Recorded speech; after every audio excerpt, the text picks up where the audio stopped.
Assalamualaikum warahmatullahi wabarakatuh. Selamat pagi, salam Waalaikumsalam. sejahtera bagi kita semua. Om Swastiastu, Namo Buddhaya, salam kebajikan. Yang terhormat Dekan Fakultas Ilmu Sosial dan Ilmu Politik Universitas Jenderal Sudirman, Ibu Dr. Wahyu Ningrat MSc. Yang terhormat Ketua Jurusan Hubungan Internasional Universitas Jenderal Sudirman, Bapak Dr. Agus Haryanto MSc. Yang kami hormati segenap jajaran dosen tim MBKM Jurusan Hubungan Internasional Universitas Jenderal Sudirman. Yang kami hormati para mitra program MBKM Jurusan Hubungan Internasional Universitas Jenderal Sudirman, serta para tamu undangan dan juga teman-teman mahasiswa program MBKM Jurusan Hubungan Internasional yang berbahagia. Pertama-tama marilah kita panjatkan puji syukur kehadirat Allah Subhanahu wa Ta'ala, Tuhan yang Maha Esa, karena berkat limpahan rahmat dan karunia-Nya. Pada pagi hari ini kita dapat berkumpul walaupun secara virtual dalam acara pelepasan mahasiswa program MBKM Jurusan Hubungan Internasional Universitas Jenderal Sudirman tahun akademik 2021-2022 dalam keadaan sehat tanpa halangan suatu apapun. Sholawat serta salam marilah senantiasa kita curahkan kepada junjungan kita Nabi Agung Muhammad SAW, Nabi Agung yang selalu kita nantikan syafaatnya di yaumul kiamah nanti. Amin. Tak lupa ucapan terima kasih dan juga ucapan selamat datang kami haturkan kepada segenap tamu undangan yang sudah meluangkan waktunya untuk menghadiri acara pada pagi hari ini. Hadirin yang berbahagia, sebelumnya perkenalkan saya Isna sebagai pembawa acara. Maka dari itu perkenankanlah saya untuk membacakan rangkaian acara pada pagi hari ini. Adapun acara yang pertama adalah pembukaan, acara yang kedua adalah sambutan-sambutan, acara yang ketiga adalah ramah tamah dan perkenalan mitra program MBKM Jurusan Hubungan Internasional Universitas Jenderal Sudirman tahun akademik 2021-2022. Acara yang keempat adalah penutup dan dilanjutkan dengan sesi foto bersama. Maka dari itu, tanpa berlama-lama, langsung saja kita buka acara pada pagi hari ini dengan bacaan basmalah bersama-sama. Bismillahirrahmanirrahim. Terima kasih. Acara yang selanjutnya adalah sambutan-sambutan. Adapun sambutan yang pertama adalah sambutan dari Ketua Jurusan Hubungan Internasional Universitas Jenderal Sudirman kepada Bapak Dr. Agus Haryanto MSI, waktu dan tempat dipersilahkan. Baik, terima kasih Mbak Isna. Sebelumnya, Assalamualaikum warahmatullahi wabarakatuh. Selamat pagi dan salam sejahtera untuk kita semua. Yang saya hormati Ibu Dekan FISIP ya, Dr. Wahyu Ningrat. Kemudian para tamu undangan ya, yang pertama Mas Indra Nasution ya dari Kebun Teh ya. Kemudian Mbak Salsa dari Justice Without Borders. Kemudian Mbak Yanti, nah ini yang baru sambil masak ya, Mbak Yanti, Bu Supriyanti dari Kelampok ya. Kemudian Pak Camat Banyumas yaitu Pak Abdul Kudus SIP. Kemudian juga tidak lupa saya ucapkan selamat pagi juga untuk rekan-rekan dosen ya, Bu Tunjung, Mas Arief, Pak Yamin, Mbak Yanti ya, yang selama Bu Yeni ya, kelupaan yang selama ini juga sudah berproses di MBKM. Kemudian juga rekan-rekan mahasiswa. Yang pertama tentu kita mengucapkan syukur alhamdulillah pada pagi hari ini kita masih diberikan kesehatan ya dan kesempatan untuk mengikuti acara pembukaan atau pelepasan mahasiswa magang MBKM ini pada pagi hari ini dalam keadaan sehat walafiat. Kemudian yang kedua, kami ucapkan terima kasih yang sebesar-besarnya terutama kepada mitra ya yang sudah bersedia untuk bermitra dengan kami ya. Perlu kami sampaikan kepada Bu Dekan bahwa kami dengan mitra ini diskusi mungkin nggak sekali dua kali ya, paling nggak ya 4 kali. Itu bahkan kalau tim MBKM ini rapat mungkin puluhan kali. Saya paling sering dengan Mas Arief itu sampai berdebat kita panjang karena kita sampai praktek untuk bagaimana dikonversi dan sebagainya. Saya mohon izin untuk share screen sebagai laporan jumlah mahasiswa kita yang MBKM pada semester ini ya. Kita ada 19 mahasiswa yang ikut MPKM dengan pembimbing sebagai berikut ini. Mas Pri Agung Arif nanti akan dibimbing oleh Mas Yamin ya. Kemudian Ciko nanti dengan Bu Tunjung di Banyumas ya. Berdua ini di Banyumas Pak Abdul. Jadi nanti mereka akan melakukan riset mengenai potensi apa namanya wisata di Banyumas ya. Kemudian Mbak Sintania ini nanti akan dibimbing oleh Bu Yanti, kemudian Aura Fatin dan Ratnaning Tias. Kemudian mitra di Kebun Teh kita nanti akan ada 5 mahasiswa ya, mulai dari Mbak Isna ini sampai dengan Mas Rizky Sumas. Kemudian di Kemendikbud kita juga ada 5 ya. Satu Mbak Sintania itu baru saja kemarin dapat dari FHCI untuk di Telkomsel ya. Kemudian yang Resti di Bereukul ya. Saniah di My Edu ya, terus kemudian Arum Nabila di Tokopedia ya, dan Safira di Glint ya, di perusahaan di Singapura. Kemudian Calvin ini mengambil pertukaran pelajar. Kemudian untuk di tempatnya Bu Yanti nanti ada 4 mahasiswa Bu yang akan magang di sana, mahasiswa angkatan 2018 dan 2019. Nah, ke 19 mahasiswa ini ya, pada hari ini kami laporkan kepada Bu Dekan ya, sekaligus kepada mitra untuk kami serahkan pada hari ini, walaupun mungkin kemarin sudah ketemu dulu ya dengan Bapak Ibu untuk koordinasi, tapi pada hari ini secara resmi kami dari jurusan menyerahkan kepada Bapak Ibu di mitra. Tentu kami berharap agar program MPKM yang diselenggarakan oleh Prodi Jurusan Internasional ini bisa bermanfaat baik untuk kami ya di Sivitas Akademika Hubungan Internasional maupun nanti kepada mitra ya. Kita kemarin sudah koordinasi beberapa kali mengenai program apa saja yang bisa dilakukan ya, terus kemudian apa keuntungan dari kedua belah pihak yang bisa kita dorong untuk kembangkan. Yang terakhir pesan saya kepada mahasiswa adalah ya magang ini adalah yang kedua yang kita selenggarakan setelah kemarin yang pertama kita bermitra dengan Dinpora dan 5 desa ya. Kemarin dengan berbagai kemajuan dan maupun persoalan-persoalan dihadapi, saya kira untuk semester ini jurusan sudah mempersiapkan untuk magang ini jauh lebih baik ya. Mulai dari panduan nanti Pak Arief sudah diselesaikan ya, termasuk konversi ke skripsi, bagaimana agar itu sesuai dengan capaian pembelajaran. Kemudian juga simulasi-simulasi, andaikan teman-teman itu gagal dalam menulis laporan, seperti apa konversi ke skripsi, itu sudah kita diskusikan paling enggak kemarin 4 kali ya Pak Arief ya dengan mahasiswa, dan sudah kita diskusikan dengan teman-teman semua. Sehingga pada hari ini saya kira teman-teman sudah paham ya, dan sudah bisa nanti langsung masuk ke program magang maupun program penelitian yang sudah kita susun sesuai dengan pembekalan kemarin hari Jumat ya. Dan jangan lupa koordinasi dengan pembimbing untuk program magang ini ya, segala persoalan dan sebagainya nanti silakan sampaikan ke pembimbing, nanti kami di pembimbing di jurusan berkoordinasi rutin. Mungkin itu sambutan sekaligus laporan yang saya sampaikan kepada Bu Dekan ya, sekaligus kepada rekan-rekan mitra di sini ya yang sudah juga hadir, sekaligus juga bisa tahu mahasiswa yang tidak di tempatnya ya, di lokasinya ya, kemarin mungkin baru ketemu dengan mahasiswa yang ada di lokasinya saja. Itu yang bisa saya sampaikan. Terima kasih. Assalamualaikum warahmatullahi wabarakatuh. Waalaikumsalam warahmatullahi wabarakatuh. Terima kasih Bapak Agus atas sambutan yang diberikan. Sambutan kedua adalah sambutan dari Dekan Fakultas Ilmu Sosial dan Ilmu Politik Universitas Jenderal Sudirman kepada Ibu Dr. Wahyu Ningrat, MSc, waktu dan tempat dipersilahkan. Baik, terima kasih. Bismillahirrahmanirrahim. Assalamualaikum warahmatullahi wabarakatuh.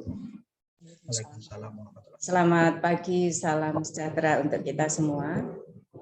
Yang saya hormati Ketua Jurusan Hubungan Internasional, yang saya hormati Bapak Ibu dari Mitra, kemudian yang saya hormati Bapak Ibu dosen pembimbing MPKM, Jurusan Hubungan Internasional, kemudian mungkin yang lain yang hadir atau yang bergabung pada pagi hari ini, dan tentunya yang saya cintai dan saya banggakan mahasiswa kami yang luar biasa.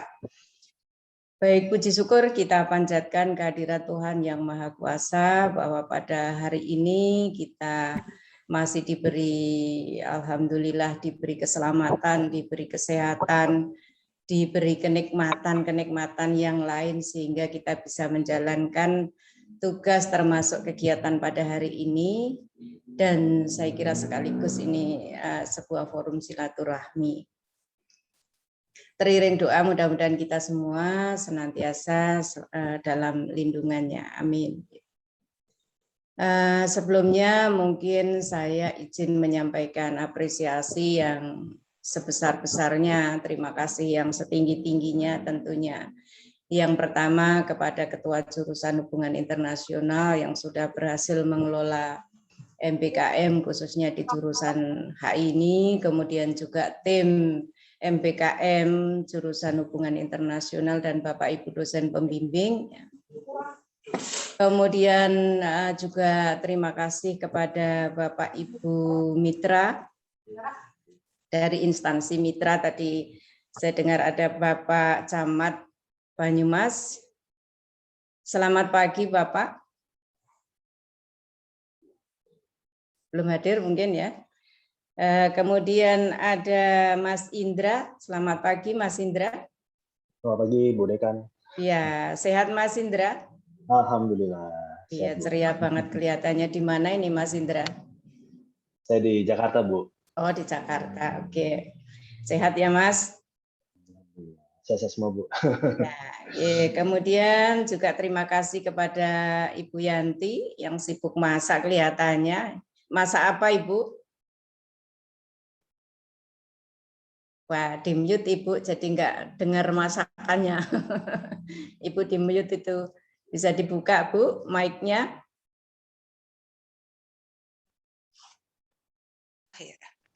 Iya, masak apa Bu? Oh, saya masak daging. Wis, luar biasa. Oke, terus? Sama mendoan sama bakwan. Cocok. Mudah-mudahan itu besok pada ke sana dimasakin ya Bu. Wah. Tapi biasanya teman-teman senangnya itu Bu, urap. Oh, oke. Apalagi Mas Agus ini. Oke, terima kasih Bu Yanti. Kemudian ada Mbak Salsa. Terima kasih Mbak Salsa. Selamat pagi Mbak. Pagi. Pagi, sehat Mbak Salsa. Mbak Salsa di mana? Aku di Depok. Oh, Depok. Oke. Itu saya kira ucapan terima kasih. Yang kedua, yang ketiga tentunya kepada tim MBKM yang sudah bekerja keras bahwa kita memang hingga saat ini MBKM masih relatif baru sehingga kita bersama-sama masih mencari format yang paling pas itu seperti apa. Saya kira HI bisa memberangkatkan 19 tadi ya Mas. Itu sudah luar biasa dan saya kira sudah memenuhi IKU yang kita targetkan bersama-sama. Mudah-mudahan itu nanti semua bisa berjalan baik semuanya sehingga outputnya sesuai inputnya begitu ya, tidak ada yang gugur di tengah jalan. Baik, kemudian Bapak Ibu yang saya hormati bahwa kita ini perguruan tinggi sekarang dituntut untuk meluluskan atau memproduk alumni yang tangguh begitu ya, yang mampu menghadapi perubahan yang sangat dinamis. Jadi era revolusi industri 4.0 ini memang ditangkap dengan baik oleh pemerintah maupun masyarakat gitu ya, termasuk pemerintah kita khususnya di Kemendikbudristek itu membuat program yang intinya program ini adalah mempersiapkan lulusan kita itu agar adaptif ya, adaptif terhadap perubahan-perubahan yang hingga saat ini saya yakin nanti ketika mereka lulus itu kita tidak tahu situasinya seperti apa. Nah ini memang yang tidak mudah bagi kami meluluskan, mempersiapkan lulusan yang nanti akan berhadapan pada situasi yang saat ini belum bisa kita prediksi. Ini yang susahnya luar biasa. Tapi itu pun harus kita laksanakan, harus kita hadapi. Oleh karena itu kami pun di perguruan tinggi kemudian menyambut baik program MBKM ini. Saya kira ini bagian dari upaya pemerintah untuk menyiapkan lulusan yang seperti itu tadi. Seperti yang dituangkan dalam Permendikbud nomor 3 tahun 2020 tentang Standar Nasional Pendidikan Tinggi itu bahwa dalam rangka mewujudkan lulusan yang tangguh, gitu ya, maka mahasiswa harus dikelola melalui MBKM. Ya. Mahasiswa diperbolehkan memilih pembelajaran maksimal 3 semester di luar program studi. Nggak kelihatan fotonya ya. Nah, ini adalah upaya-upaya yang sedang kita lakukan dan ada 9 program ya yang sedang kita kuatkan untuk mengarah ke sana, termasuk magang, kemudian wirausaha, riset, kampus mengajar dan lain sebagainya. Nah, ini adalah bagian-bagian yang memang sekarang menjadi prioritas sekaligus menjadi ukuran kinerja atau target yang harus kita capai. Oleh karena itu, semakin tinggi jumlah mahasiswa yang mengikuti MBKM, kami semakin senang. Namun demikian, ada beberapa hal juga yang harus kita perhatikan, bahwa kita itu harus tetap menjaga keseimbangan, gitu ya, keseimbangan antara yang kita dorong untuk MBKM, belajar di luar sana, dengan yang tetap belajar secara reguler di kampus. Karena banyak hal yang harus dipertimbangkan, termasuk keberlanjutan bagaimana kinerja dosen kalau ditinggalkan mahasiswanya semua di luar sana, gitu ya. Jadi nggak ngajar anggur-angguran, nanti nggak dapat upah, begitu ya. Jadi itu juga yang harus dipertimbangkan, harus dijaga keseimbangannya. Kemudian kami Bapak Ibu mitra ini terutama kami nitip anak-anak kami, konon katanya ini suruh belajar berenang di lautan, gitu ya. Selama ini kan dia berenang di kolam renang yang jelas sudah kotaknya kelihatan bentuknya, begitu ya, sudah didesain sedemikian rupa. Tapi ketika mereka itu kita lepas di lautan untuk berenang di sana, dia harus belajar yang sebelumnya dia tidak tahu seperti apa sih lautan itu, gitu ya. Di sana banyak lekak-lekuknya, gitu ya, banyak kelak-keloknya, banyak sesuatu yang tidak terduga. Tapi bagaimana mereka tetap bisa berenang di sana? Nah, oleh karena itu kami tentunya mohon bantuannya Bapak Ibu semua, bagaimana agar anak-anak kami itu bisa belajar dalam situasi yang mereka sebenarnya belum tahu sebelumnya. Mohon diberikan petunjuk, mohon diberikan penugasan sesuai dengan aturan main yang ada di instansi Bapak Ibu. Tentunya kami akan tunduk terhadap aturan main itu. Dan tentunya nanti saya mohon jika ada mahasiswa kami yang nakal dicubit saja Bapak Ibu. Karena memang dia harus disadarkan bahwa ke sana itu adalah belajar, bukan main-main. Jadi ketika mungkin ada mahasiswa yang mulai menyimpang dari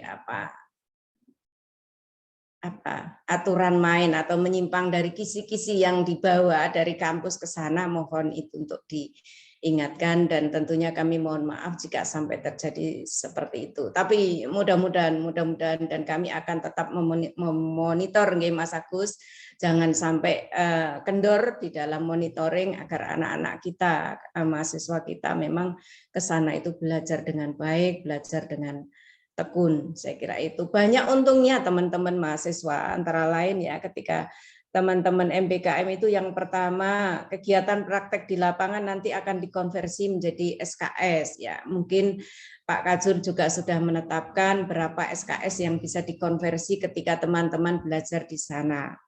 Kemudian yang kedua, teman-teman bisa mengeksplorasi pengetahuan dan kemampuan, berarti hard skill, soft skill ya, di lapangan selama lebih dari 1 semester itu ya. Kemudian bisa belajar dan memperluas jaringan di luar prodi atau dari kampus asal. Kemudian yang terakhir bisa juga menimba ilmu secara langsung dari mitra-mitra kita yang luar biasa ini yang saat ini hadir. Jadi sekali lagi Bapak Ibu, kami nitip anak-anak kami, mohon dibimbing, mohon diingatkan jika ada sesuatu yang kemudian berjalan di luar jalur, ya, mohon diingatkan betul, dan kami juga akan terus memantau melalui Pak Kajur, melalui tim MPKM, melalui pembimbing. Saya kira ini sudah didesain sedemikian rupa. Mungkin itu yang bisa saya sampaikan. Sekali lagi kami mohon maaf sudah merepotkan Bapak Ibu. Tapi saya kira ini adalah jalan kita untuk bersilaturahmi, ya. Tidak ada jeleknya kalau kita bersilaturahmi terus-menerus. Mudah-mudahan ini tidak terhenti di program magang, ya Mas Agus, nanti bisa kerjasama lainnya, karena memang kami saat ini sangat membutuhkan itu, dan itu adalah target yang harus kami penuhi. Dan saya kira mudah-mudahan kerjasama ini juga bermanfaat bagi Bapak Ibu mitra semuanya. Mungkin itu, terima kasih sekali lagi dan mohon maaf bila ada yang kurang berkenan. Anak-anakku selamat bertugas, selamat berkuliah di luar sana. Dosen-dosen kalian akan berganti nanti di sana, ya, ada Mas Indra, ada Bu Yanti, ada mungkin yang lainnya, ya, tadi termasuk ada Pak Camat, dan semuanya patuhilah semua aturan main yang ada di sana. Terima kasih. Wassalamualaikum warahmatullahi wabarakatuh. Waalaikumsalam. Waalaikumsalam warahmatullahi Waalaikumsalam. Terima kasih Ibu Wahyu Ningrat atas sambutan yang diberikan. Menuju acara yang selanjutnya, yaitu acara yang ketiga, adalah ramah-tamah dan perkenalan mitra program MBKM jurusan Hubungan Internasional Universitas Jenderal Sudirman tahun akademik 2021-2022. Adapun perkenalan yang pertama adalah mitra dari JWP, Justice Without Borders. Untuk Kak Salsa, waktu dan tempat dipersilahkan. Terima kasih banyak atas waktunya. Mungkin sebelum aku mulai boleh minta tolong izin jadi co-host, karena sebenarnya aku udah menyiapkan presentasi pendek, hanya sebentar saja sih. Bisa langsung share screen, Mbak Salsa? Bisa ya? Bisa. Oh ya, bisa. Oke, biasanya soalnya harus jadi co-host dulu. Makasih, Pak. Oke, kelihatan nggak? Terlihat nggak ya screen aku? Oke, mungkin sebelumnya terima kasih banyak atas undangannya Pak Agus, Pak Arief, Bu Dekan, teman-teman mahasiswa lainnya, dan juga rekan-rekan yang akan juga menjadi mitra dalam program MBKM ini. Salam kenal, namaku Salsa, selaku Kepala Kantor Justice Without Borders Indonesia. Dan aku mungkin mau berbagi sedikit tentang Justice Without Borders. Oke, kok langsung oke. Ya, jadi sebenarnya kami berangkat dari pengetahuan bahwa memang pekerja migran itu sangat rentan untuk dieksploitasi, ya. Jadi Organisasi Buruh Internasional itu memperkirakan bahwa sekitar 50 miliar dolar telah terambil dari pekerja migran yang berasal dari Asia Selatan dan Tenggara dalam 1 tahun. Ini angka aslinya pasti lebih buruk karena ini hanya angka dari bentuk-bentuk eksploitasi terburuk. Kalau misalnya kita menghitung kasus-kasus yang cukup umum kita dengar seperti biaya agensi ilegal, penahanan upah, itu pasti angkanya akan jauh melonjak naik. Kemudian ada lebih dari 620.000 pekerja rumah tangga migran di Singapura dan Hong Kong yang secara keseluruhan mereka itu menghasilkan 2,23 miliar dolar, target yang sangat menggoda bagi para pengeksploitasi. Ketika seorang pekerja migran itu dieksploitasi, imbasnya itu tidak hanya ditanggung olehnya, tapi juga oleh keluarganya. Mereka yang disiksa dan cedera kerap kali menanggung kerugian berlapis karena trauma, cedera, dan sakit, serta kemungkinan tak dapat bekerja kembali. Eksploitasi dan penyiksaan merupakan bentuk-bentuk dari pencurian terhadap pekerja, keluarga, dan juga komunitas mereka. Ketika seorang pekerja migran itu menghadapi suatu permasalahan di luar negeri, ketika gaji mereka tidak dibayar, ketika mereka dianiaya, ketika mereka dipotong biaya agen yang berlebihan, itu mereka biasanya berhadapan oleh dua pilihan, antara mereka tetap tinggal di sana, mencoba memperjuangkan hak-haknya gitu ya, tapi konsekuensinya adalah mereka tidak tahu kapan permasalahannya selesai, dan kemungkinan mereka tidak boleh pulang sampai 1 atau 2 tahun gitu, sampai atau mungkin lebih sampai kasusnya selesai. Jadi mereka diombang-ambing ketidakpastian. Di satu sisi, kalau mereka melaporkan kasusnya, mereka juga tidak boleh bekerja lagi karena biasanya itu visanya udah bukan visa kerja lagi. Opsi kedua adalah mereka pulang, syukur masih selamat dan bisa bertemu dengan keluarga, dan pada akhirnya mereka melupakan kalau mereka ada hak yang tinggal di sana. Jadi memang banyak pekerja migran yang akhirnya sudah keburu kembali ke kampung halaman sebelum mereka melayangkan tuntutan mereka. Mereka menyerah, kehilangan kontak, dan kasus mereka ditutup. Justice Without Borders, organisasi regional ini percaya bahwa hanya karena pekerja migran itu sudah pulang, tidak berarti mereka sudah tidak layak gitu memenuhi, sudah tidak layak mendapatkan hak-haknya. Hanya karena majikan atau agen mengirimkan mereka pulang, itu tidak berarti apa yang mereka lakukan tuh sudah dinetralisir gitu, sudah tidak apa-apa karena PM-nya sudah pulang. Kami ingin memberikan pesan bahwa pekerja migran itu tetap bisa memperjuangkan haknya tanpa harus menghentikan hidupnya gitu. Dan di saat yang bersamaan, kita juga memberikan pesan kepada majikan dan agen bahwa mereka harus tetap bertanggung jawab karena yang mereka lakukan itu salah, dan hanya karena PMI-nya pulang itu tidak berarti permasalahannya selesai. Jadi itu sedikit tentang Justice Without Borders, tentang isu yang diurus dengan Justice Without Borders. Pada akhirnya tujuan akhir kami adalah kami mendambakan dunia di mana pekerja migran itu dapat mengakses keadilan dimanapun mereka berada. Untuk pekerjaannya itu ada beberapa ya. Yang paling utama itu kami memang memberikan asistensi atau bantuan hukum gitu untuk pekerja migran yang merupakan korban eksploitasi dan tindak pidana perdagangan orang, untuk mendapatkan kompensasi dan keadilan. Lebih lanjut, kami juga memberikan klien dukungan dan sumber daya yang diperlukan untuk menuntut hak-hak lintas negara mereka. Kemudian yang terakhir, nggak muncul, tapi yang terakhir itu kami juga mendukung organisasi garda depan untuk membangun dan meningkatkan keterampilan dalam penanganan kasus. Jadi pada akhirnya kami berharap bahwa lebih banyak organisasi yang bisa melakukan apa yang sedang Justice Without Borders lakukan dalam litigasi lintas negara. Kalau ada waktu sebenarnya tadinya aku mau menyetel video, tapi nggak apa-apa, aku bisa ceritakan saja di sini. Jadi ini salah satu contoh kasus ya yang ditangani oleh Justice Without Borders. Mbak Nisa itu dia dipekerjakan di Singapura, dan di sana dia mengalami kekerasan fisik dan verbal. Kemudian dia juga memiliki tugas yang agak aneh ya. Jadi dia itu diminta untuk menyuapi anjing majikan gitu ketika memberi makan, dan pada akhirnya dia digigit dan harus membayar biaya pengobatannya sendiri. Saat Mbak Nisa di Singapura, dia sampai di titik yang depresi, kemudian bawaannya udah ingin kabur dan lain-lain. Pada akhirnya dia berhasil kabur, kemudian dia kembali ke Indonesia, dan pada akhirnya JWB bertemu dengan Mbak Nisa itu, dihubungkan oleh salah satu organisasi garda depan, rekan JWB. Kami berbicara dengan Mbak Nisa dan sepakat untuk menolong kasusnya. Dan saat itu di tengah-tengah penanganan kasus Mbak Nisa gitu, di saat kita sedang mencoba menuntut ke majikannya, itu Mbak Nisa bahkan pergi ke Malaysia. Jadi dia udah bermigrasi lagi, bukan hanya di Indonesia. Alhamdulillah, tapi kasusnya dengan mantan majikannya selesai dalam 7 bulan, itu semua berkat pengacara pro bono Singapura kami. Jadi memang JWB ini kami tidak memberikan bantuan hukum secara langsung ya, tapi kami semacam jembatan antara korban gitu, antara pekerja migran Indonesia dengan bantuan hukum yang ada di Singapura dan Hong Kong gitu, dalam bentuk pro bono lawyer.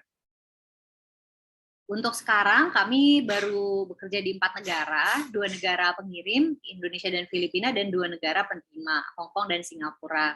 Ya, mohon doanya agar tahun-tahun ke depannya kami bisa berkembang ke negara-negara lain juga. Secara umum, ada 3 hal yang kita lakukan dalam membuat litigasi lintas negara itu memungkinkan. Yang pertama itu jejaring. Jadi memang isu pekerja migran itu sangat kompleks, apalagi jika ada variabel litigasi lintas negara yang berarti itu melibatkan lebih dari satu negara. Maka dari itu kita benar-benar sangat butuh bantuan dari jejaring-jejaring lainnya. Dengan beragam kolaborasi dan pembangunan kapasitas, kami juga mendelegasikan keahlian kami pada jaringan, baik di negara pengirim maupun penerima yang tentu saja akan membentangkan kerja-kerja kami. Kemudian pengetahuan. Memang klaim dari pekerja migran ini menimbulkan pertanyaan baru tentang hukum. Untuk perdata internasional mungkin itu udah cukup umum gitu ya, transaksi-transaksi bisnis internasional itu selalu ada. Tapi apakah pekerja migran itu bisa mengakses fasilitas-fasilitas yang sama gitu? Itu juga salah satu PR kami. Pada akhirnya kami buat riset hukum dan panduan praktis untuk membantu mengatasi tantangan baru ini, bahkan sebelum ke pengadilan. Terus yang terakhir itu adalah kecakapan. Hukum di atas kertas dan hukum secara praktik itu sangatlah berbeda. Pendekatan langsung kami mengarah pada praktek yang dapat dimanfaatkan firma hukum dan mitra LSM kami untuk membantu ribuan pekerja migran. Mayoritas klien kami adalah pekerja rumah tangga migran dari Indonesia atau Filipina yang mengalami kesulitan di Hong Kong atau Singapura. Kami bekerja sama dengan beberapa pemangku kepentingan terkait ini. Pertama, kami bekerja sama dengan LSM dan organisasi bantuan migran dalam bentuk rujukan kasus, penanganan kasus, dan juga pelatihan untuk mengembangkan kapasitas teman-teman paralegal. Kedua, kami juga bekerja dengan firma hukum untuk memberikan bantuan hukum kepada pekerja migran yang melaporkan kasusnya pada kami. Kemudian agensi pemerintahan. Jadi untuk sekarang kami bekerja sama dengan Kementerian Luar Negeri ya, terutama untuk program-program pengembangan kapasitas gitu. Terus paralegal berbasis komunitas, dan yang terakhir yang salah satu yang paling penting itu merupakan universitas, sama seperti dengan Unsur saat ini. Nah, sekarang kok bisa masuk sedikit ke program fellowship JWB. Jadi memang program fellowship JWB ini sudah ada sejak tahun kayak awal 2018 ya, saat JWB pertama beroperasi di Indonesia. Ini merupakan ruang belajar peserta dalam isu pekerja migran dan pengalaman bekerja di NGO regional juga, di mana mereka akan bekerja tidak hanya dengan tim kami di Indonesia, tapi juga dengan tim yang di Hong Kong, Singapura, beserta pengacara-pengacara yang ada di sana juga. Program ini juga merupakan kesempatan peserta untuk menerapkan apa saja yang telah dipelajari di bangku kuliah. Secara spesifik, hal-hal yang pasti akan dikembangkan adalah pengetahuan terkait isu pekerja migran, keterampilan dalam penanganan kasus, perencanaan dan pelaksanaan program peningkatan kapasitas paralegal, dan berjejaring dengan organisasi garda depan, firma hukum, dan pemangku kepentingan lainnya. Ini sedikit gambaran terkait aktivitas teman-teman yang nanti bergabung dengan CWB. Durasi itu akan 3 bulan dan itu full online. Komposisinya itu dari kami itu 70% praktek, 20% pengajaran, dan 10% pembelajaran formal. Jadi nanti di awal teman-teman masuk di JWB itu nanti akan dimulai dengan banyak sesi bersama aku, dan di sini juga ada Vivi di sini gitu. Dan kemudian setelah itu baru kita akan mulai ke praktek-prakteknya juga. Jadi kegiatannya terdiri dari penanganan kasus, penelitian, pembangunan kapasitas, diskusi jurnal, rapat internal dan dengan LSM serta dan lain-lain. Di sini juga ada beberapa pengembangan pengetahuan dan keahlian lainnya, hukum dan sosial, bahasa Inggris, kemampuan penelitian, interpersonal tentunya komunikasi, public speaking, dan intrapersonalnya empati, analisa, dan kemampuan paralegal lainnya. Oke, jadi mungkin itu sekian dari aku ya. Kami dari JWB menanti kerjasama dalam memperjuangkan akses keadilan PMI. Semoga kerjasama awal dari Justice Without Border dan Unsur ini juga hanya awal gitu ya dari kerjasama dan kolaborasi ke depannya. Terima kasih.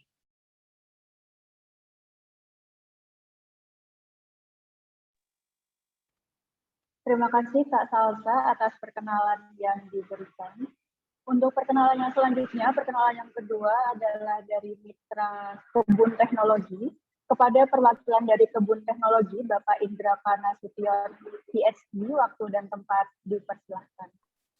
Baik, terima kasih. Selamat pagi Bapak Ibu, Bu Dekan, Mas Agus, Mas Arief, Mbak Tunjung, teman-teman semua, dan rekan-rekan mahasiswa Baik, saya mau share screen. Oke, mungkin singkat ya. Jadi mungkin berbeda dengan Mbak Salsa ya. Kalau ini kebun teknologi kita sedikit berangkat dari kenakalan-kenakalan mahasiswa yang ada di Jepang ya. Jadi kenakalan-kenakalan ini akhirnya menghasilkan sebuah ya katakanlah sebuah perusahaan ya yang membantu mengkolaborasikan Indonesia dengan Jepang. Jadi ini sedikit company profile kebun teknologi Indonesia. Kita bermula dari ASEAN Nagoya Club, semacam forum ya, forum diskusi antara alumni Nagoya University dan mahasiswa doktoral. Kebetulan saya ambil doktoral di Nagoya University, dan perlu Bapak Ibu ketahui perusahaan Jepang perusahaan Jepang yang ada di Indonesia itu 70% itu berasal dari Nagoya ya. Toyota, Rinnai, Yamaha, Suzuki itu semua dari Nagoya. Jadi prefektur Aichi ya tepatnya. Kemudian ini kantor kita di Jepang, di ANC Japan Office. Jadi kebun teknologi itu diinisiasi oleh alumni Nagoya University, orang Jepang, dan juga mahasiswa ya. Termasuk saya pada saat itu mau inisiasinya.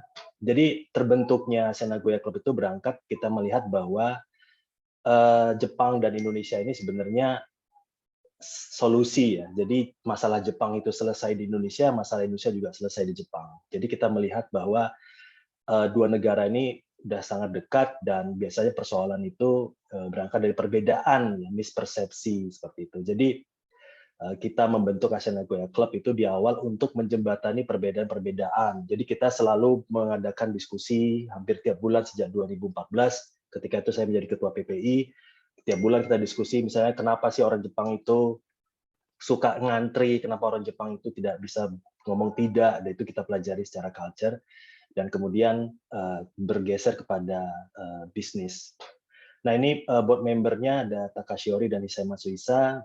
Takashi Ori ini orang ya kalau di seorang bankir ya, jadi kalau di Indonesia mungkin ada MUFG atau J-Trust, itu beliau termasuk orang penting di situ. Dan Hisai Matsuhisa ini semacam konsultan perusahaan di Jepang ya, Toyota dan sebagainya. Nah aktivitas kita ini sedikit sejarah ya, 2014 ya tadi. Jadi 2014 ini karena saya selalu ingin menyampaikan gagasan-gagasan kepada orang-orang gitu, teman-teman mahasiswa, kepada sensei-sensei saya, profesor-profesor itu, bahwa Jepang dan Indonesia itu harus ada perubahan dalam hal kerjasamanya. Jadi Indonesia ini jangan dijadikan hanya sebagai pasar gitu. Jadi Indonesia ini juga harus diajarin knowledge-nya. Jadi bukan hanya tempat orang jualan mobil gitu, tapi gimana anak-anak mudanya kemudian bisa terus belajar, karena Jepang ini sangat kaya dengan filosofinya, teknologinya, knowledge-nya cukup banyak sekali, dan saya merasa bahwa ini harus ada perubahan. Dan dimulai sejak 2014 ya, kita diskusi-diskusi tentang culture Indonesia, diperkenalkan kepada orang tua ini yang cukup berpengaruh di Aichi Prefektur khususnya. Kemudian 2015 kita mulai mengundang pengusaha-pengusaha Jepang untuk berbagi pengalaman di depan mahasiswa-mahasiswa asing, baik itu ASEAN, Filipina, Myanmar, Malaysia, itu kumpulan-kumpulan dari mahasiswa-mahasiswa asing gitu ya. Nah, 2016 kita mengadakan simposium ya, saya menyampaikan gagasan tentang Japan as Locomotive in Asia, dan itu menjadi diskusi hangat di Aichi, Jepang ya. Kemudian 2017 kita menjembatani MOU antara Kemenko Perekonomian, pada saat itu Pak Darmin ya, dengan Gubernur Aichi ya. Dan di sini saya merasa ilmu HI saya terpakai gitu ya. Ya Mas Arief, kok kayaknya dulu. Dan akhirnya saya berada di forum seperti ini, dan akhirnya ilmu HI-nya terpakai dalam hal negosiasi. Ya ini video ya, cuman nanti tentang yang diliput oleh NHK tentang MOU tadi. Kemudian 2017 sampai sekarang sebenarnya kita di Jepang selalu memberikan informasi tentang Indonesia. Jadi kita menghadirkan sensei-sensei dari kampus-kampus atau Indonesianis lah yang ada di Jepang itu tentang menggambarkan tentang Indonesia seperti apa.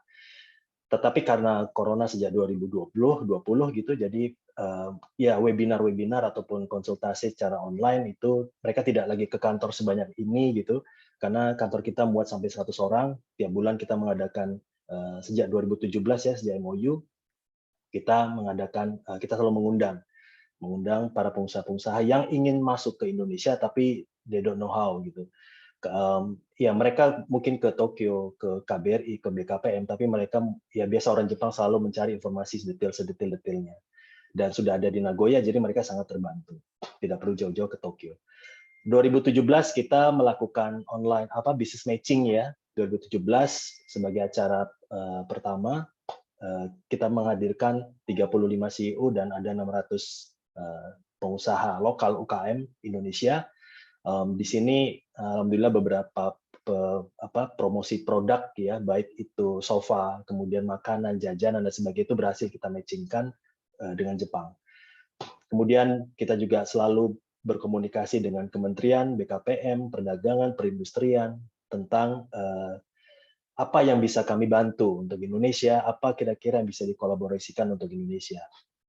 Sejak 2017 sampai sekarang kita selalu mengundang pembicara ya, ini ada si Uceng, Zainal Mukhtar, kemudian kemudian dari situ kita membuat beberapa perusahaan tentang kita ada LPK, ada lembaga bahasa, ada kebun travel, kemudian ada kebun inspirasi. Kita juga pernah mengundang Pak Mahfud sebelum jadi menteri. Kita merasa bahwa orang Jepang untuk ingin mendapatkan informasi yang sedetail-detailnya, sebenar-benarnya. Oleh karena itu kita mengundang pembicara-pembicara yang nasional gitu ya, kita undang ke Jepang. Dan mungkin kalau Bapak Ibu masih ingat dulu ya, ada di Twitternya Pak Mahfud, beliau dan dia bertanya kepada seorang lawyer. Saya persis posisi saya di ujung, saya sangat dengar gitu ya. Pak Mahfud nanya, apakah ada di Jepang itu kasus hakim disuap gitu ya. Kemudian lawyer nanya ke Pak Mahfud, kok Bapak bisa nanya seperti itu? Itu ada di Google ya, Anda bisa cari dan itu menjadi lucu. Habis itu Pak Mahfud dia lanjutkan bertanya, akhirnya dia lanjutkan makan karena saya tanya kenapa nggak dilanjut Pak, saya malu gitu. Jadi isunya jadi berpindah lagi.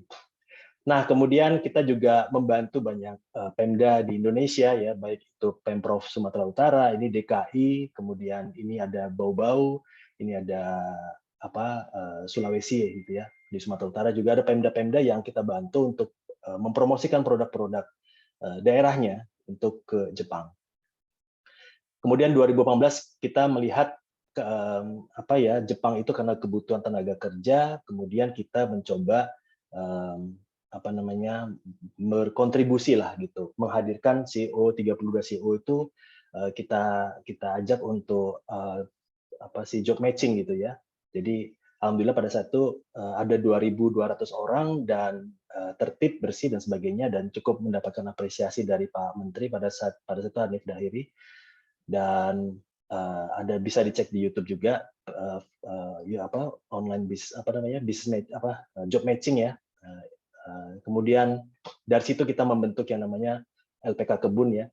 Karena ada job matching seperti ini, kita kemudian membuat lembaga pelatihan kerja Jepang, khususnya tenaga kerja ke Jepang. Jadi ini sudah berangkat, mereka sudah ada ratusan siswa ya, yang background-nya itu SMK, kemudian yang memang punya cita-cita besar baik gitu, dan kita ngebantu di sana. Dan sekali lagi perusahaan-perusahaan Jepang yang kita bantu cukup ketat kita seleksi.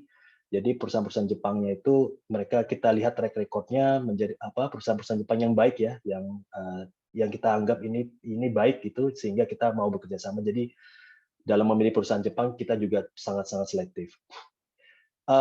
Sekarang juga waktu itu dubesnya Pak Tasrif, kita juga bekerja sama untuk mempromosikan skill worker Indonesia.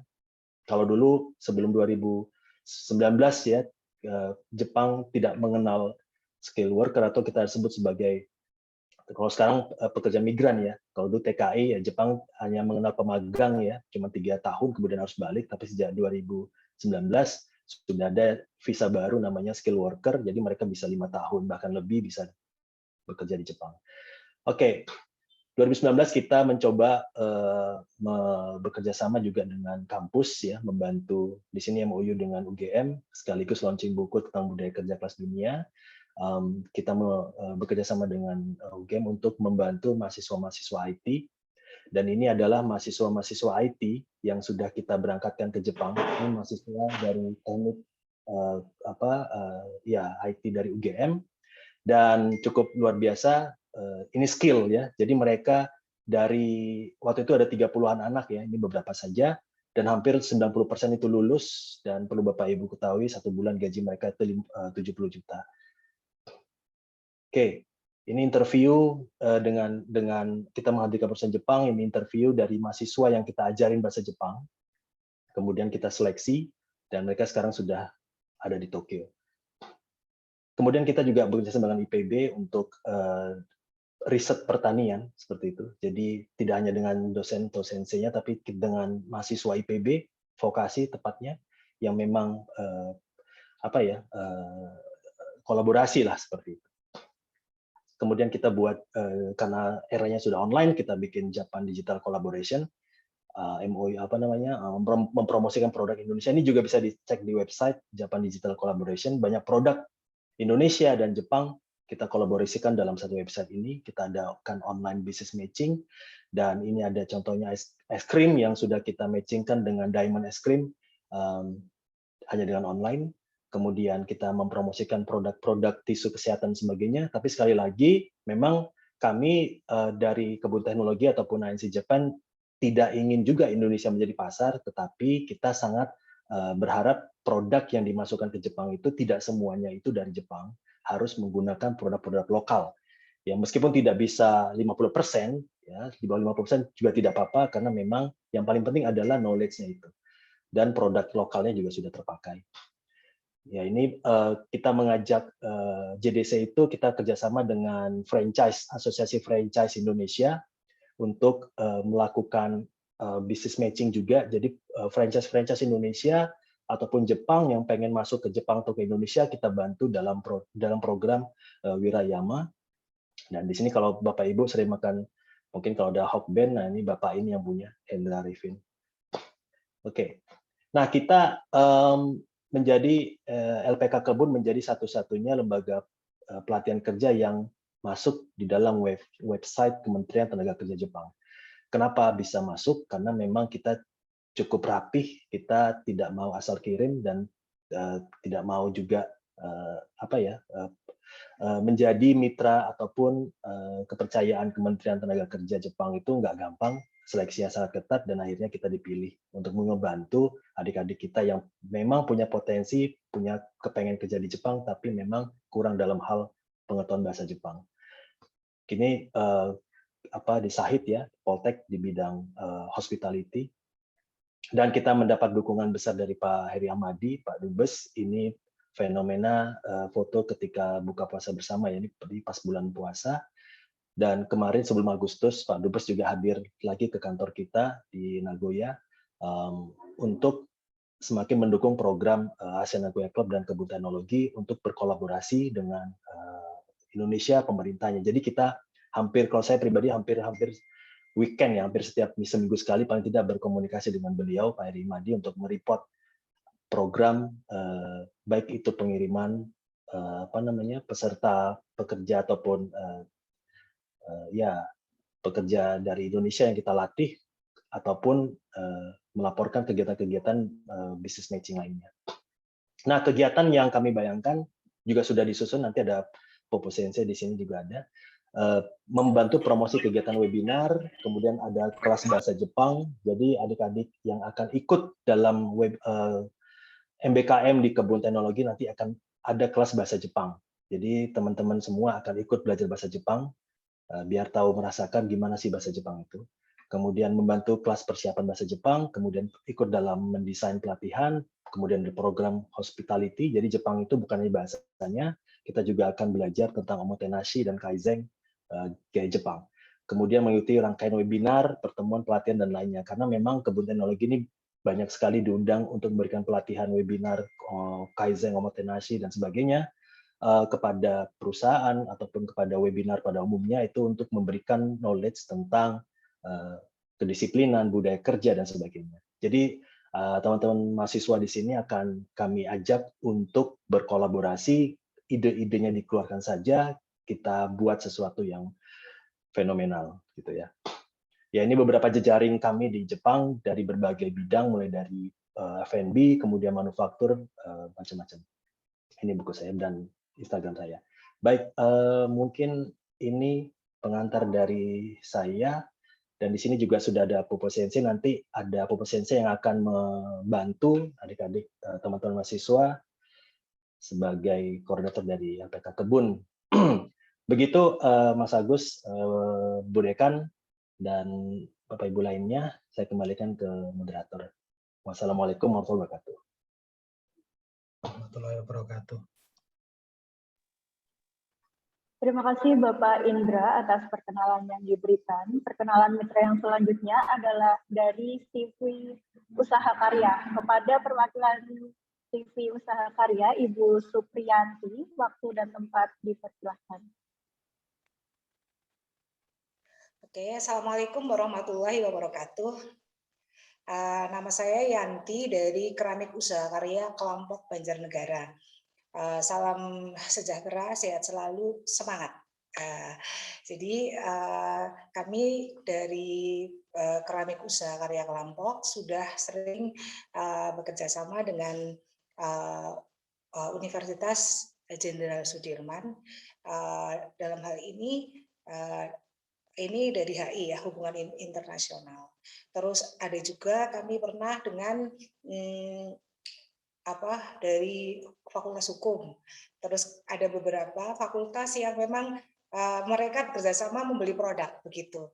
Jadi di kesempatan ini saya sebagai pengrajin keramik, kenapa saya ngomong awal seperti ini? Maaf, karena di sini banyak sekali teman-teman dari mitra ya. Jadi saya kepenginnya di sini merupakan ajang silaturahmi baik dari institusi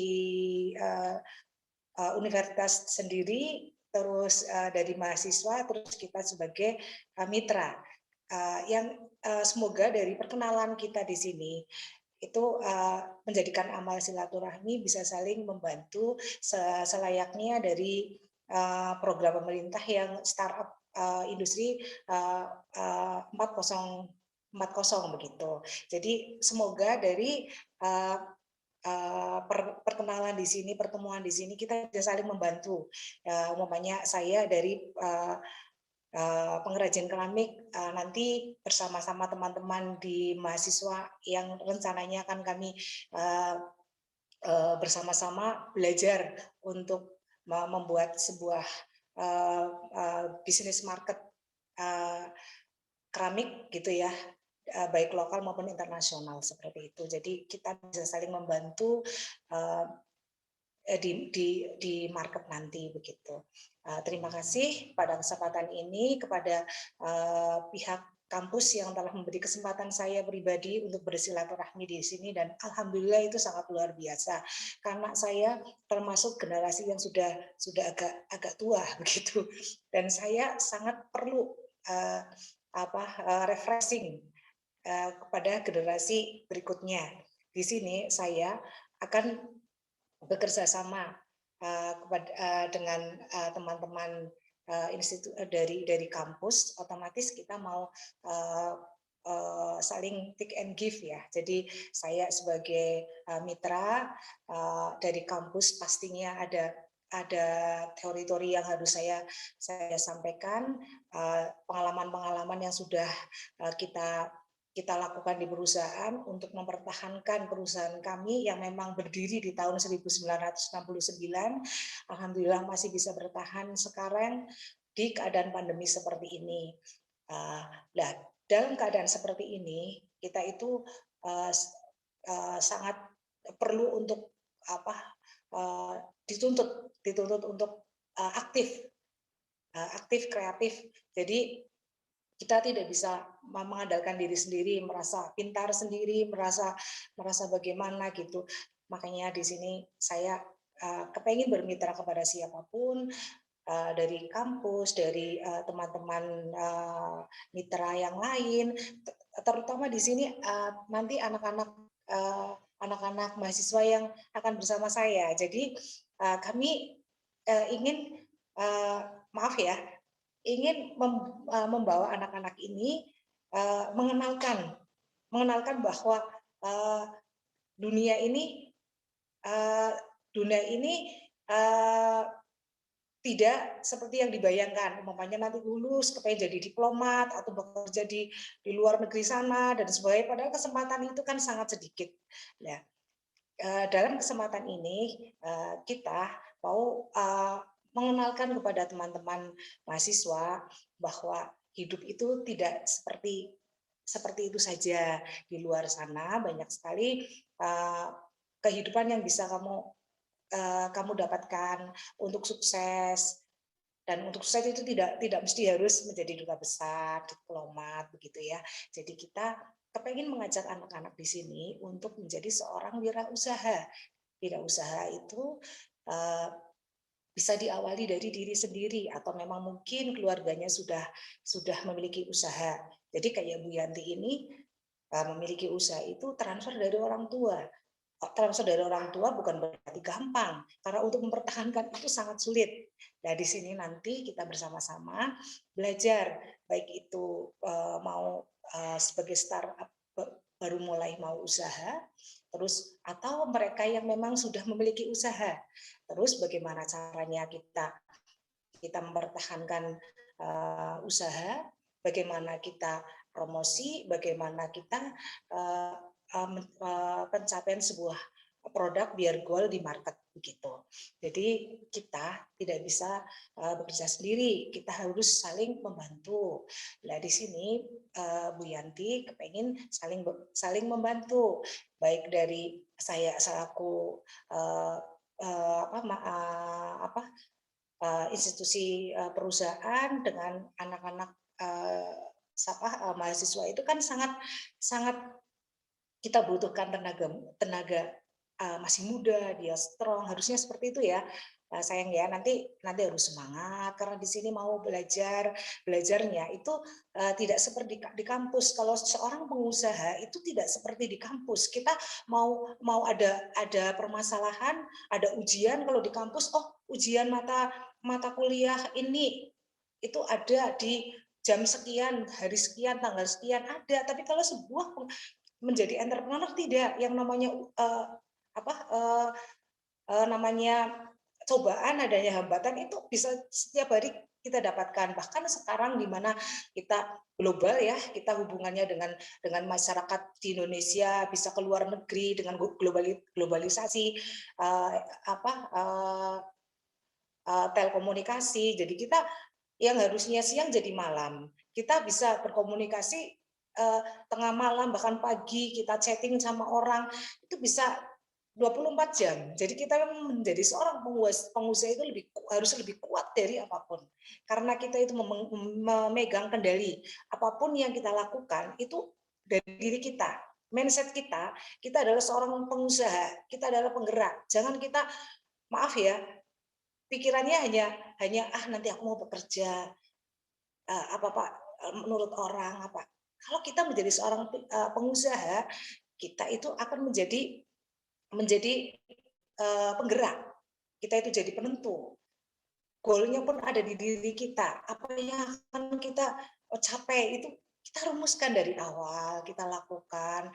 Terus nanti ada hambatannya apa, terus nanti ada celah-celah apa yang harus kita lakukan. Kita nanti bareng-bareng bersama-sama, ayo kita belajar. Karena saya juga prinsipnya tidak bisa sendiri, kita harus bareng-bareng. Jadi nanti kita bareng-bareng dengan adik-adik, kita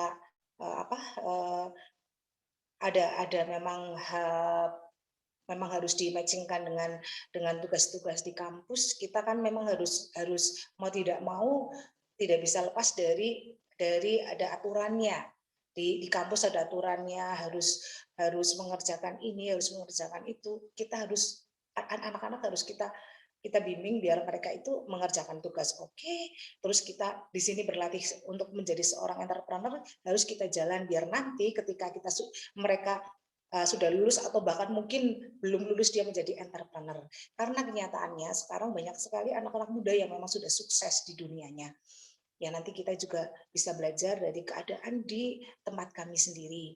Jadi banyak sekali contoh-contoh di tempat saya. Kebetulan produk saya juga excellent produk, jadi tidak gampang dimasuki oleh orang lain. Saingannya juga internasional. Jadi untuk belajar menjadi seorang entrepreneur di tempat kami, produknya excellent, itu sangat bagus. Kalau nanti adik-adik mampu untuk menyerap ilmu baik teori maupun praktek atau sebagai subjektivitas saya pribadi atau mungkin nanti keadaan yang ada di dalam perusahaan saya nanti bisa untuk berlatih menimba ilmu di situ, kamu terapkan di kehidupan sehari-hari, kamu bisa usaha sedini mungkin, insya Allah kamu itu nanti akan menjadi seorang entrepreneur yang lebih kuat daripada yang lain, karena produk kita itu produk excellent, tidak gampang untuk menjual.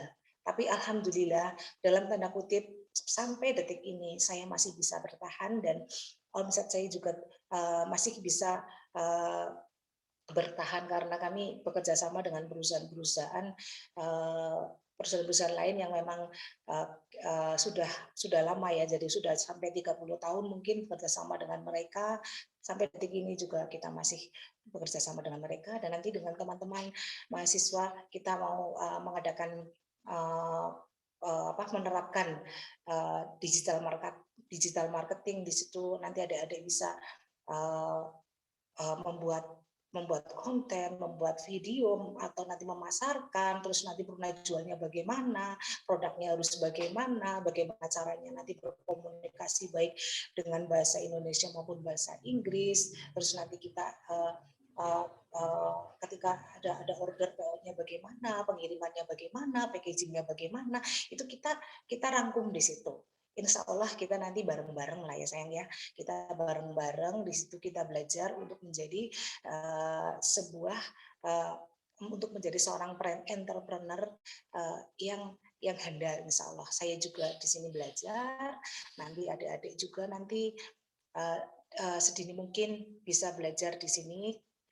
Semoga nanti bisa bermanfaat buat adik-adik, terutama buat saya sendiri, karena saya sebagai entrepreneur juga perlu sekali pembenahan dalam banyak hal gitu. Apalagi yang namanya ekonomi itu tidak bisa tidak stuck, pasti akan ada perkembangan yang tidak mungkin bisa saya abaikan, karena saya kepenginnya kan tetap eksis sampai kapanpun, karena perusahaan saya adalah bukan perusahaan seperti orang lain. Jadi perusahaan saya itu perusahaan berbunyi amanah. Amanah itu adalah menurut saya amanah itu adalah saya niati ibadah, insya Allah berkah. Jadi ketika kita sudah diniati dengan ibadah, insya Allah berkah, tidak menutup kemungkinan untuk belajar dari sana sini. Insya Allah nanti bermanfaat buat orang lain, dan adik-adik nanti bisa di tempat kami. Kalau umumnya nanti ada yang mau tinggal di tempat kami juga boleh. Terus nanti mau berinovasi apapun baik secara produk maupun market promosi, itu juga memang keharusan. Bagaimana caranya? Ayo kita membangun market baru lagi biar market kami yang memang sudah ada. Jadi kami punya market yang memang sudah ada, sudah baku begitu ya. Jadi kami bekerja sama dengan perusahaan-perusahaan seperti perusahaan Teh Botol Sosro, Tongji, Sariwangi, ada Gopek, ada Slimming Tea begitu.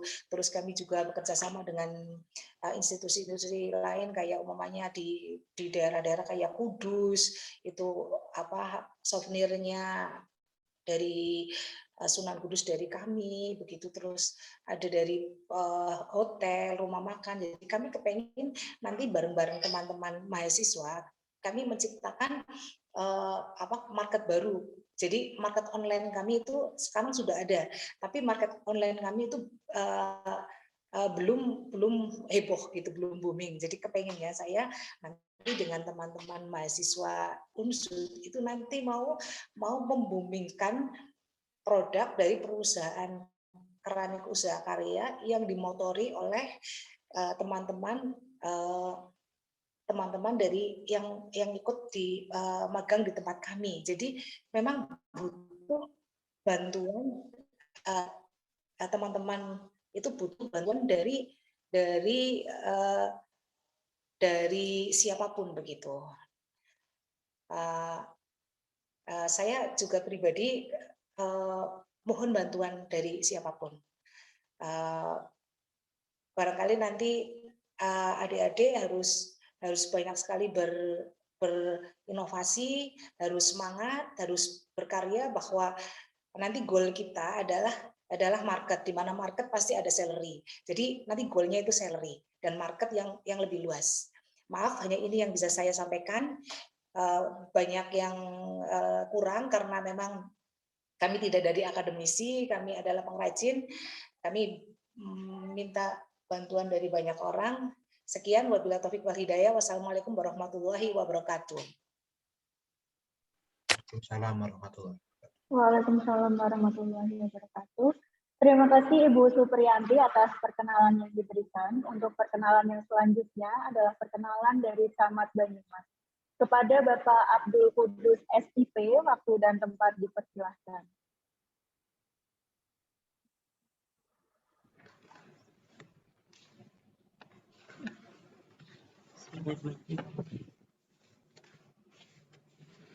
Assalamualaikum warahmatullahi wabarakatuh.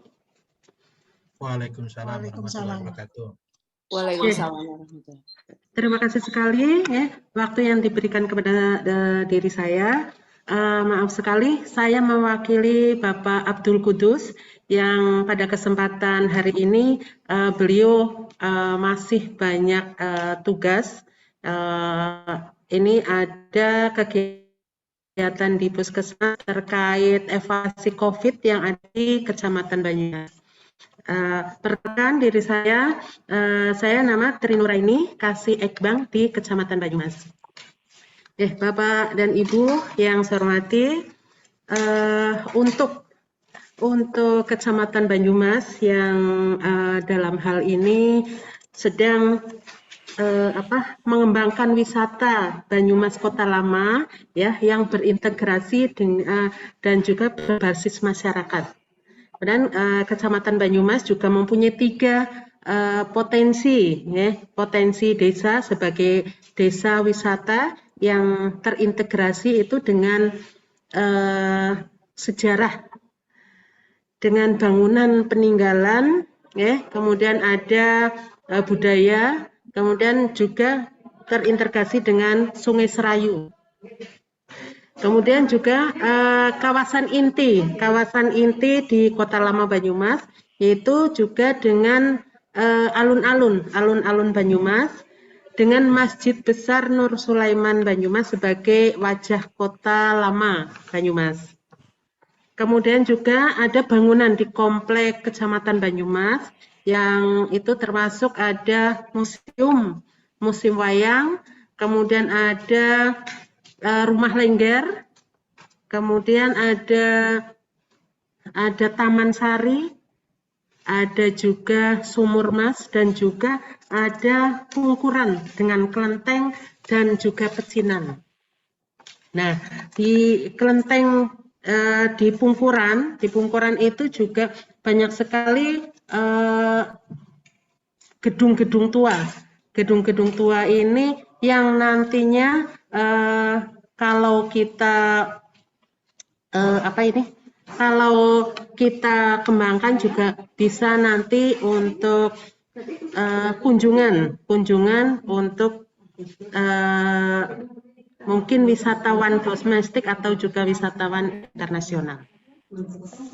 Kemudian juga untuk wisata yang ada sebelumnya itu, yaitu museum wayang yang dikelola itu oleh pemerintah. Dalam hal ini Dinpora Budpar, kemudian Kampung Nopia. Kampung Nopia itu ada di Desa Pekunden, yaitu sebelahnya Desa Sudagaran. Kalau kita di kecamatan itu di lingkungan Desa Sudagaran. Kemudian kalau Kampung Nopia itu digagas atau juga dikelola oleh warga RT setempat. Karena di situ ada penghasil atau juga yang mengelola Nopia itu atau juga untuk menghasilkan itu ada 21 rumah. 21 rumah yang industri rumahan itu Kampung Nopia itu. Dan itu juga sudah banyak sekali wisatawan ya, yang domestik dari berbagai kota yang sudah masuk ke Kampung Nopia. Kemudian wisata Kali Suren yang dikelola oleh Desa Papringan. Kemudian ada juga agrowisata Karangrau yang dikelola oleh desa. Agrowisata di Karangrau ini dari Duren, karena kalau Bapak dan Ibu itu kalau dari Banyumas mau ke Buntu itu ya, nah itu melewati Karangrau. Nah di sepanjang jalan kanan kiri jalan itu kalau sudah sampai di Karangrau itu ada banyak sekali pedagang-pedagang durian. Itu di situ. Kemudian Taman Angkasa di Binangun itu juga dikelola oleh komunitas. Kemudian Kali Bening, Makam Dawuan dan juga Makam Joko Kaiman, Bupati Banyumas itu yang dikelola oleh warga setempat. Kemudian kalau alun-alun Banyumas itu sekarang itu, kalau sekarang sih sudah lagi ditutup nggak? Kalau nggak ditutup itu sangat luar biasa ramenya, gitu ya. Termasuk juga ada di situ ada PKL, kemudian banyak sekali kuliner yang ada di alun-alun Banyumas. Kemudian kunjungan wisatawan insidentan dan juga parsial yang baik pribadi maupun rombongan yang dikelola oleh Biro Wisata untuk mengunjungi wisata sejarah yang ada di Banyumas ini. Kemudian Bapak dan Ibu yang saya hormati, untuk mendukung Kota Lama Banyumas yang nantinya juga ini sedang menuju ke Kota Pusaka yang tata ruangnya juga sedang dikaji, ya. Itu diharapkan juga nanti mahasiswa yang akan ke Mas ini juga ikut membantu untuk memviralkan wisata di Kecamatan Banyumas ini yang tentunya sangat ingin sekali maju karena pandemi ini jadinya yang tadinya sudah bersemangat sekali, apalagi sekarang lembaga yang tergerak dengan Lempeng Parimas ini yang tadinya semangat, kemudian ada pandemi seperti ini, jadinya cooling down dulu, gitu, ya. Yang nantinya juga, nah ini sekarang sudah mulai menggeliat kembali, apalagi juga ini ada KKN dari Unsud, ya, dari yang 11 orang ini terkait pariwisata. Nah, ini sudah mulai menggeliat lagi, yang nantinya juga akan bersama-sama dengan Lempeng Parimas, pengurus Lempeng Parimas itu dan juga masyarakat untuk mulai mengenalkan wisata-wisata yang ada di Banyumas. Karena di Banyumas ini ya ada juga White Street ya yang lokasinya itu di belakang Masjid Besar Nur Sulaiman. Itu dikelola oleh warga, oleh pribadi.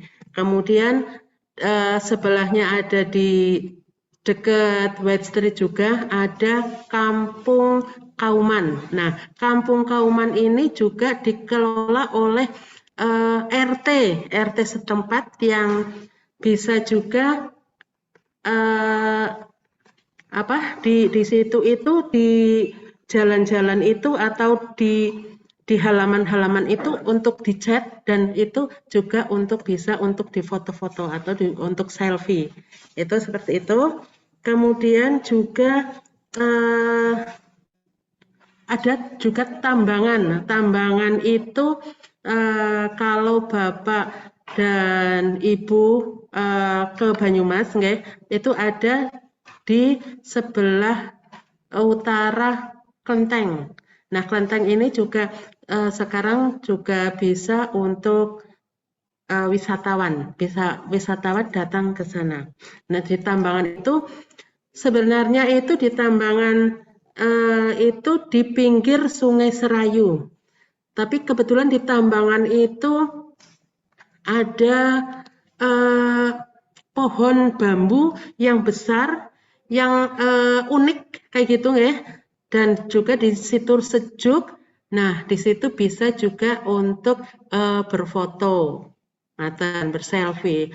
Alhamdulillah tempatnya juga unik, tempatnya juga menarik sekali. Kemudian di Klenteng sudah, kemudian juga kalau di Kejawar, di desa lain masih di Kecamatan Banyumas itu ada di Desa Kejawar itu dengan jagongan kuno. Nah, karena memang sudah banyak sekali itu juga sudah mulai diviralkan untuk jagongan kuno, kegiatan-kegiatan atau juga dolanan-dolanan zaman kuno dulu itu kalau dulu itu kemarin itu ada festival kupat, kemudian ada pokoknya banyak sekali gitu. Kemudian ada gupakan wareng di Desa Kedung Gede, itu terus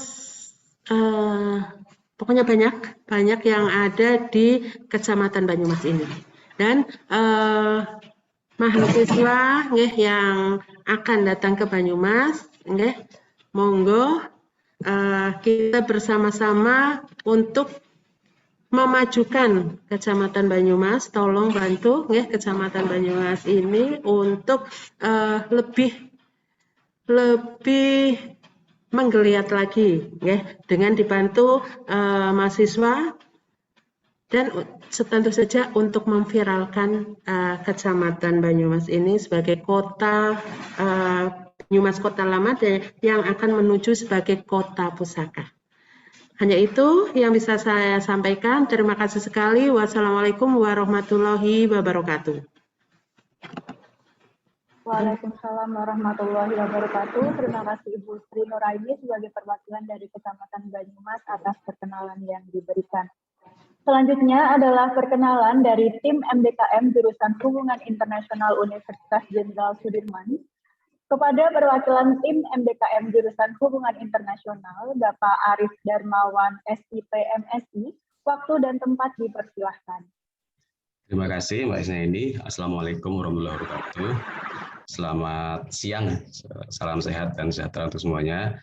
Yang terhormat Bu Dekan, Bu Ayu Ningrat, dan juga Pak Kajur, Pak Gus, dan juga anggota tim MBKM, serta semua dosen yang hadir dan mitra dan mahasiswa yang terpilih ya untuk program magang. Izinkan saya mengenalkan diri ya, ini saya menjadi dipercaya oleh Prodi untuk mengurus ya terkait dengan pelaksanaan program MBKM ya. Ini kedua ya, ini melaporkan Bu Dekan kalau semester lalu kita masih kalau bahasanya itu kedandapan gitu. Dalam artian kita melaksanakan program MBKM tapi belum ada aturannya, masih meraba-raba gitu. Tapi ya seperti tadi Pak Agus ceritakan, kita ada banyak perdebatan, ada banyak diskusi, dan akhirnya ya insya Allah ya sekarang semoga terkait dengan pelaksanaan MBKM di semester sekarang ini sudah lebih rapi ya, dan juga ke depan juga akan jauh lebih baik. Dan saya di sini juga dibantu oleh Bu Yeni ya, dan juga Bu Tunjung di tim MBKM Prodi, serta kita punya perwakilan di fakultas itu Pak Yamin. Jadi nanti memang kalau ada problema di jurusan terkait dengan pelaksanaan MBKM, memang akan kita meminta bantuan Pak Yamin untuk mengkomunikasikan ke fakultas kira-kira apa langkah yang harus kita ambil seperti itu. Dan alhamdulillah memang untuk semester ini kita bisa ada 4 mitra ya. Sebenarnya kemarin ada banyak diskusi dengan mitra yang lain, tapi mungkin untuk semester depan, tapi yang udah fix ada 4 mitra. Dan kemarin sempat ketika kita buka pendaftaran ya, itu mahasiswa yang minat tuh banyak banget ya. Kalau di grup itu ada sekitar 80-an, tapi memang lewat proses seleksi yang insya Allah ketat ya ada 18 ya, karena kita tidak bisa kemudian tergantung dari kuota ya, dari masing-masing mitra. Kita nggak mau ngasih beban yang banyak juga, nanti dosen bimbingnya juga pusing, mitranya juga mungkin ini kebanyakan anak malah bingung gitu. Jadi, dan saya mau ucapkan terima kasih sekali kepada mitra yang semester ini bersedia ya menerima mahasiswa dari kami. Ada dari JWB, Justice Without Borders ya, tadi sudah disampaikan. Saya pikir itu ada banyak kajian-kajian HI yang terkait dengan itu ya, dan saya pikir mahasiswa HI juga sangat bisa nyambung. Dan yang kedua dari Kebun Teknologi ya, Mas Indra ini teman saya seangkatan dulu, Bu Dekan ini di S1, di S2 kakak angkatan saya ini, jadi teman lama lah. Dan saya pikir kita bisa melihat dari profil Kebun Teknologi juga sangat HI banget ya, kita menyambungkan bagaimana kemudian Indonesia dengan Jepang, terutama tadi di small business enterprise. Saya pikir ini juga sangat menarik. Dan ketiga dari Bu Yanti ya, dari Lampok ya. Saya sering lewat Bu di sering lewat kampus, karena saya aslinya Banjarnegara itu. Pengen sekali-kali sebenarnya mampir itu ke toko Bu Yanti, tapi nggak pernah kesempatan. Jadi ini juga memberikan semangat yang luar biasa ya untuk mahasiswa untuk bisa menjadi entrepreneur gitu. Benar Bu, bahwa kalau kesempatan untuk jadi diplomat itu memang ya bukannya persaingannya banyak. Jadi benar bisa membuka wawasan kepada mahasiswa bahwa ada peluang lain termasuk entrepreneur. Dan mungkin nanti bisa nyambung antara Bu Yanti dengan Mas Indra nih, karena kan siapa tahu bisa membuka peluang pasar ke Jepang seperti itu. Makanya saya berharap MOU ini menjadi sebuah langkah awal ya, walaupun sekarang masih levelnya MBKM, tapi ke depan mungkin bisa dilanjutkan oleh Prodi menjadi sebuah kerjasama yang lebih intens dan di banyak sisi. Dan saya mau ucapkan terima kasih ya, dan ini mahasiswa sekali lagi selamat ya untuk diterima di program MBKM semester ini, dan saya meminta untuk memanfaatkan ya semaksimal mungkin terkait dengan keilmuan yang nanti akan kalian dapat, dan juga outputnya juga sesuai dengan yang kalian harapkan. Dari saya itu saja terkait dengan perkenalan, dan saya berharap bahwa ini menjadi sebuah langkah awal yang baik buat kita semua, dan kita akan mendapatkan hasil yang juga insya Allah baik ya buat kita semua. Terima kasih. Assalamualaikum warahmatullahi wabarakatuh. Waalaikumsalam warahmatullahi wabarakatuh. Terima kasih Bapak Arif atas perkenalan yang diberikan. Sekali lagi kami mengucapkan terima kasih kepada para mitra program MBKM jurusan Hubungan Internasional tahun akademik 2021-2022. Alhamdulillah, puji syukur akhirnya kita telah sampai pada rangkaian acara yang terakhir, yaitu penutup dan dilanjut dengan sesi foto bersama. Para hadirin yang berbahagia, saya selaku pembawa acara mohon maaf sebesar-besarnya apabila terdapat kesalahan, baik yang disengaja maupun yang tidak disengaja selama berlangsungnya acara ini. Marilah kita tutup acara ini dengan bacaan hamdalah bersama-sama. Semoga acara yang kita lakukan pada ini dapat bermanfaat bagi kita semua. Alhamdulillahirabbil alamin. Terima kasih, sampai jumpa di lain.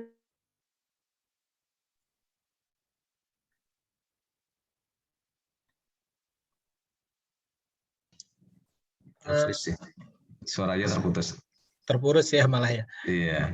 Oke, mungkin kita foto dulu ya. Biasanya Pak Yamin ini biasanya foto. Ini Pak Yamin. Biasanya bertugas Pak Yamin, ini fotografer.